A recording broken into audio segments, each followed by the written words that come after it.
Bismillahirrahmanirrahim. Assalamualaikum warahmatullahi wabarakatuh. Okay, Alhamdulillah kita dapat berjumpa lagi dalam kelas kita buat kali kedua, iaitu kelas pendidikan teras Islam. Okay, Ustaz harap kamu dapat mengenali Ustaz dan Ustaz pun berharap Ustaz dapat mengenali kamu semua. Okey, tanpa melengahkan masa, Ustaz akan sambung balik pelajaran kita yang semalam, iaitu yang bertajuk Allah Al-Alim dan Al-Hakim. Okey, murid-murid boleh buka muka surat 66 hingga 69.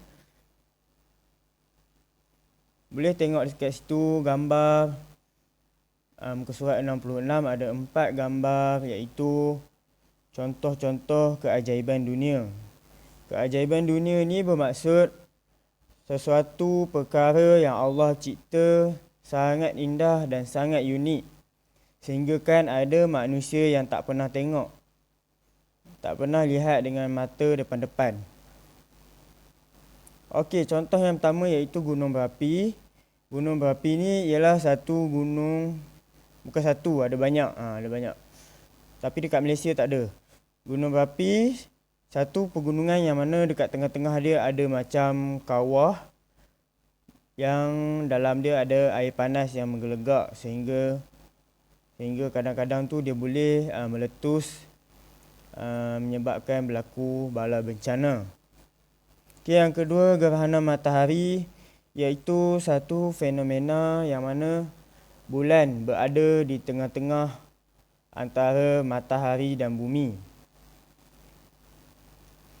Ustaz tak pernah tengok yang ni, yang gunung berapi Ustaz tak pernah tengok, gerhana matahari pun Ustaz tak pernah tengok.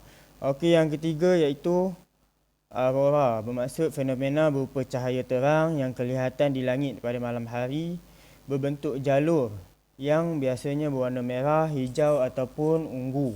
Ini pun Ustaz tak pernah tengok. Okey, yang keempat, galaksi. Galaksi bermaksud kumpulan-kumpulan bintang yang membentuk alam semesta.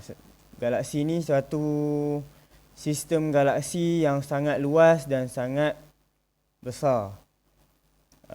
Macam sistem Bima Sakti pula, iaitu sistem Bima Sakti ni dalam dia ada apa? Ada bumi, 13 planet tu, dan matahari. Ini duduk dalam Bima Sakti. Bima Sakti pula duduk dalam sistem galaksi. Okey. Kalau tak nampak, murid boleh tengok gambar-gambar dekat Google.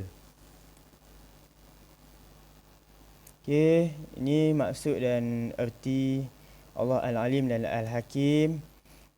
Ini dalil naqli. Okey, kita masuk kepada kesan beriman dengan Allah Al-Alim dan Al-Hakim.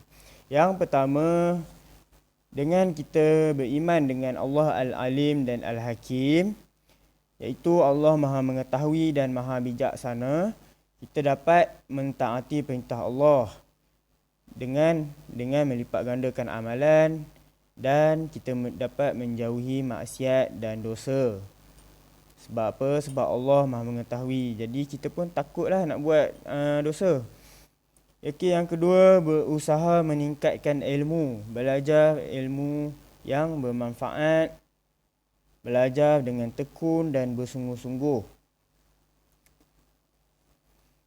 Kita tak buang masa. Bila kita tahu Allah itu Maha Bijaksana dan Maha Mengetahui, jadi kita pergi sekolah, kita akan belajar bersungguh-sungguh. Kita pergi sekolah, kita pasang niat untuk belajar, bukan untuk niat bermain, bukan niat untuk mengutuk kawan. Tak boleh macam tu, tak baik, berdosa, Allah marah. Okey, yang ketiga, mensyukuri nikmat Allah, menggunakan nikmat sebaik-baiknya dan memelihara alam. Okey, nikmat Allah ni tidak terhitung, sangat banyak nikmat Allah. Tak tahulah ada banyak mana, tak terkira. Jadi kita dapat menggunakan nikmat dia sebaik-baiknya. Kita tidak membazir, kita tidak membelanjakan harta kita ke arah jalan yang tak baik. Okey, 4, redha dengan ketentuan Allah. Redha ni bermaksud terima. Kita terima dengan hati terbuka. Dengan bersangka baik dengan Allah dan sabar dengan ujian Allah.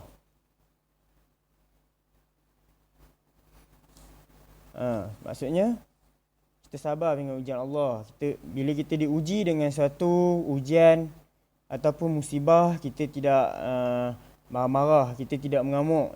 Kita sabar, kita anggap itu suatu ujian untuk Allah uji tahap keimanan dan tahap kesabaran kita.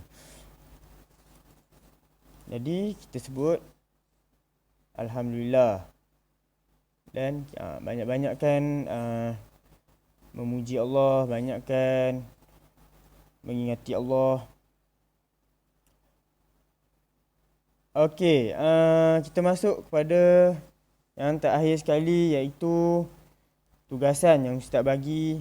Tugasan yang akan Ustaz bagi pada kelas kita buat kali kedua ni. Okey, latihan PTI dalam buku aktiviti muka surat 65 dan 66. Jadi Ustaz harap kamu dapat siapkan tugasan ini dengan baik.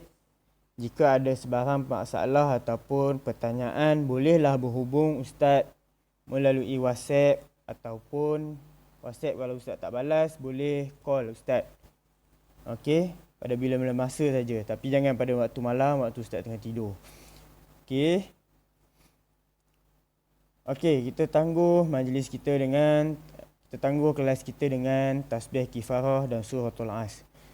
Subhanallah wa bihamdihi asyhadu an la ilaha illa anta astaghfiruka wa atubu ilaik. Okey, sekian, terima kasih. Assalamualaikum warahmatullahi wabarakatuh.